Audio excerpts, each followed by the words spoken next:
పంచాయతీలు ద్వారా తీర్పును అది చట్టబద్ధత కాదు కాబట్టి కోర్టు ద్వారా ప్రతి వాళ్ళు వాళ్ళ హక్కులను పరిరక్షించుకోవడానికి కోర్టుకు వస్తున్నారు. కాబట్టి ఈ కోర్టు అనేది ఒక ఏదో అంటే తప్పు చేస్తేనే కోర్టుకు వెళ్తున్నామనే భావన వదిలి ఇది దీన్ని ఒక దేవాలయంలో చూసుకొని మీకు ఏ ప్రాబ్లమ్స్ ఉన్నాయో ఆ ప్రాబ్లమ్స్ అన్నింటినీ కూడా చట్ట పరిధిలో నెరవేర్చుకోవడానికి లా ప్రకారము మీరొక హక్కును పొందడానికే వస్తున్నారని భావిస్తూ దీన్ని అందరం కూడా ఒక పవిత్ర ప్రదేశంగా భావిస్తూ దీన్ని మనమందరము కాపాడుకుందామని చెప్తూ ఇక్కడ స్కూల్ విద్యార్థులు వచ్చారు కాబట్టి వాళ్ళకు కూడా ఒక చిన్న 2 విషయాలు.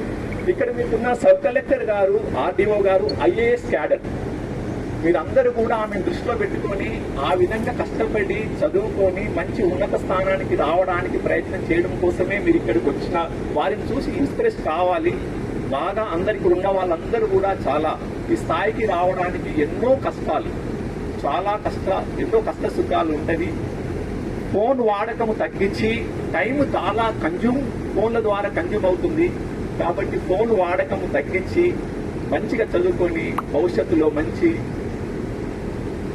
దేశం గర్వించేలాగా దేశానికి గర్వించే స్థితిలో ఉండాలని మీ ద్వారా మీ ఇంటికి సమాజానికి దేశానికి మంచి గుర్తింపు రావడానికి ఈ అవకాశం మీకు కల్పించిన మీ టీచర్లకి మీ తల్లిదండ్రులకి అందరికీ కూడా వాళ్ళకి నేను చాలా థ్యాంక్స్ చెప్తున్నాను.